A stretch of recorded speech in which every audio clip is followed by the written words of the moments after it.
आज हम बात करेंगे फुलफिलिंग रिलेशनशिप के बारे में कि एक रिश्ता कैसे पूरी तरह से जिया जा सकता है। So hi Deepika. Hello Vibha. So today let's talk about वो कौन सी चीज़ों की ज़रूरत है, कौन से जज्बातों की ज़रूरत है जब हम कहते हैं कि एक रिश्ता पूरा फुलफिलिंग तरह से जी सकते हैं हम। तो मुझे ऐसा लगता है दीपिका कि रिस्पेक्ट सबसे ज़रूरी है। Definitely. When there is no respect, love cannot sustain. Wow. Even if you feel attracted, even if you feel loved, that's going to be temporary.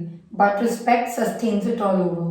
हाँ, क्योंकि जब हम कपल से मिलते हैं या अपने कई रिश्तों के बारे में बातचीत होती है, करीबी रिश्तों के बारे में, तो वहाँ पे चाहे दो भाइयों में रिश्ता हो या माँ और बेटे का हो या फादर और बेटे का हो या किसी भी रिश्तों के जो डायनेमिक्स हैं, चाहे स्टूडेंट और टीचर का हो, I think the first thing is the most important thing is respect. Yes. When you stop respecting other person, then the eroding starts happening in a relationship. Wow. Because when you stop respecting, you stop receiving love. Oh, lovely. That's so amazing. So और कौन सी ऐसी चीज़ें हैं, क्योंकि हम expectation की बात भी करते हैं जब हम जैसे ही किसी रिश्ते में जाते हैं और हमारा कोई एक रिश्ता बनता है तो हमें एक एक्सपेक्टेशन होने लगती है कि ऐसा होना चाहिए, या हमारे जो ख्यालों का एक रिश्ता है, जो सपनों का रिश्ता है, वो पूरा होना चाहिए, और अगर ना हो तो वो रिश्ते में कहीं खलल आ जाती है। तो वो कहाँ पे आपको लगता है कि एक्सपेक्टेशन कैसे है? I would say that don't expect, rather accept and value. ये बहुत ही प्यारी चीज़ बोली आपने क्योंकि हम ज़्यादातर ये करते हैं कि हम किसी रिश्ते में आते हैं तो हम ये सोचते हैं हम उसे चेंज कर देंगे, इस इंसान को मतलब अपनी तरह बना देंगे, बट हमें कहीं एक्सेप्ट करना है कि भाई हर कोई डिफरेंट बैकग्राउंड से, डिफरेंट सोच से आता है, तो उसे एक्सेप्ट करना ज़रूरी है। Exactly. और हमें बदलना नहीं होता, हमें पहचानना और पास लाना होता है। So it's like we cannot change only, but it is to consider the differences, individual differences, and then accept it, and then being together. Yes. तो जैसे fitting the block, it can be anything, any shape, और वो हम जो एक jigsaw puzzle होता है अलग अलग तरह से होती है, लेकिन वो करेक्ट जगह पे जब बैठता है तो वो पूरी तरह से एक पिक्चर बन जाती है। इसमें ये एक और चीज, when you feel attracted towards somebody, when you start loving people, you only bank on the strengths, on the common goals, but you forget to respect the differences that later on come out in not so pleasant ways.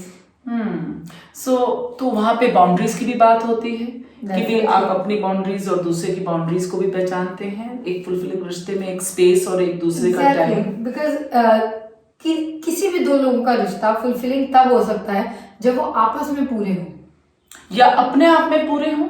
Exactly. आपके पास आपकी space है, उनके पास उनकी space है, तब जब आप जाएंगे तो चीजें कंप्लीट होंगी। लेकिन जब आप एक दूसरे की स्पेस स्नैच करेंगे, when you try and track other people, that's where it falls apart. Don't track people. So is it something like that we talk about value add or valuing the relationship and other person than evaluating every moment in time or judging them? I would just say that trust rather track. Oh, that's interesting. एक और मैंने चीज़ देखी है कि एक रिश्ता होता है डिपेंडेंसी का, ठीक है, और हम जैसे कोई कहता है कि भाई मैं इस चीज़ के लिए या किसी काम के लिए या इस इमोशन के लिए तुम पे डिपेंडेंट हूँ, और एक उसके ऊपर जब हम बढ़ते हैं तो इंडिपेंडेंस आती है। जैसे बच्चा छोटे होते डिपेंडेंट है और उसके बाद जब वो बड़ा होता है तो इंडिपेंडेंट होता है, और उसके बाद दोनों जब खूबसूरती से इंटरडिपेंडेंट होते हैं कि ये भी इंडिपेंडेंट है, पूर्ण है, और ये भी पूर्ण है, और फिर दोनों एक दूसरे से मिलते हैं और वो एक रिश्ता बनाते हैं। वो शायद बहुत ही खूबसूरत रिश्ता होता है जब दोनों एक दूसरे की स्ट्रेंथ बन जाते हैं, अपनी अपनी स्ट्रेंथ जानते हुए। एग्जैक्टली। इसमें I would just like to add on that dependence तब तक ठीक है जब तक वो पार्टनर में से किसी एक की कमजोरी और दूसरे की ताकत ना बने। आपका किसी पर इमोशनली डिपेंड करना, whatever the partner is, that is also beautiful. Yes. That is so beautiful. Because you try and depend on your partner for that one emotional need every time. Sometimes he may not be in that frame or mold of individual self that he provide you with those emotions. Then what? You are dependent. That becomes your weakness, and that becomes the other partner's strength. So burning out भी एक चीज हो गई कि आप इतना ज्यादा एक दूसरे को खा जाए कि आप एक दूसरे को बर्न आउट कर दें. Exactly. आपकी तो वो spacing is so important. That's all about space and timing of the space. And timing with quality oneself. of the space as well. Spacing is not being too far. It's being too close. But still being in just a little right frame. That this is my space, but I'm not coming into yours. You're not coming into mine. But it lets me still retain my individual identity and my qualities that make me yours. ये बहुत ही खूबसूरत बात बोली और मैं इस चीज को मानती हूँ कि आप एक रिश्ते में कैसे बन रहे हैं, आप अपने आप को कैसे देख रहे हैं, वो इम्पॉर्टेंट होता है कि वो रिश्ता कितना फुलफिलिंग है. अगर उस रिश्ते में आप अपनी ही नज़रों में गिर रहे हैं या शॉर्ट हो रहे हैं और कम होते जा रहे हैं, तो वो शायद पूरी तरह से रिश्ता एक फुलफिलिंग रिश्ता नहीं माना जाता है. Exactly. सो वो रिश्ता आपको अल्टीमेटली क्या बना रहा है, क्या आपको उसे पूरा खोल के और एक जिंदगी जीने का, रोज जिंदगी जीने का एक मकसद दे रहा है कि wow what a beautiful relationship it is, और वो आपको कम कर रहा है या छोटा कर रहा है अपनी ही नजरों में. Isn't that so that हमें अपना पर्सनल डेवलपमेंट हमेशा ऑनगोइंग रखना चाहिए. मैं बस इसे एक लाइन में कहना चाहती हूँ आपके पॉइंट को कि आप किसी रिश्ते में बंध रहे हैं या बन रहे हैं. वाओ, फर्क सिर्फ इस चीज का है. Wow, so beautiful. This is something like to have a big heart, to accept everything and accepting with respect, you know. And realistically. Realistically, not in that dream world कि हम ऐसा होना चाहिए. और इसमें हमें कंपैरिजन करने की भी जरूरत नहीं, क्योंकि हर दो इंसान का अपना एक खास रिश्ता बन जाता है. तो वो इक्वेशन सिर्फ दो में होती है, किसी और में नहीं होती है. तो हम किसी को कंपेयर करें कि उनका रिश्ता बहुत अच्छा है या उनका रिश्ता अच्छा नहीं है, उन चीज़ों से नहीं. ये आप अपने तरह से जैसे बना जाते हैं, जैसे वो एक चीज़ को, एक स्वेटर को बुनते हैं तो शायद वहाँ पे घटाना भी पड़ता है और ऐड भी करने पड़ते हैं. रिश्ते कंपेयर नहीं किए जाते, वो क्रिएट किए जाते हैं और हर एक की क्रिएटिंग की इक्वेशन अलग होती है. तो इसीलिए हर रिश्ता अपने अपने में बहुत जरूरी है और अलग है और वो अलग नाम से पुकारे जाते हैं. Exactly. सो हर रिश्ते को महसूस करना, उसको बनाने की एटलीस्ट इंटेंट होना चाहिए that I would like to have a fulfilling and equal and beautiful respectful relationship where love is there, right. So that is so interesting. So अपने ऊपर भी ध्यान दिया जाए और दूसरे के ऊपर भी हो. माफी भी यहाँ पे बहुत जरूरी है, प्ले अप करती है अपने आप को भी और दूसरे को भी, क्योंकि forgiveness and blame game, these are two things that do not go hand in hand. You forgive, but you don't always say that, see I forgave you, see I forgave you, because you're not doing any obligation to the other partner. It's your beauty of love that you want to forgive and still accept. wow, and then respecting others contribution, right? That's so beautiful. एक और मैंने जब मैं लोगों से मिलती हूँ और बातचीत करती हूँ तो मैंने ये महसूस किया कि रिश्तों में डर और कहते हैं डर शायद रिश्तों को ख़त्म करना शुरू कर देता है. हम सोचते हैं कि हम कंट्रोल कर रहे हैं किसी को और वो हमारे पास जैसे हमारी तरह से जी, वो शायद गला घोटने लगता है. तो वो कमांड करना, वो जो डिफरेंस है कंट्रोल और कमांड का, वो एक बहुत important play. Because when you control, you suffocate. But when you command, you rule, you liberate. Yes, it's exactly. automatic. It's like we are now the master of the game, or and we're master. together. We're together. Command brings you together. Control breaks you down. Oh, lovely. So fear, guilt and shame.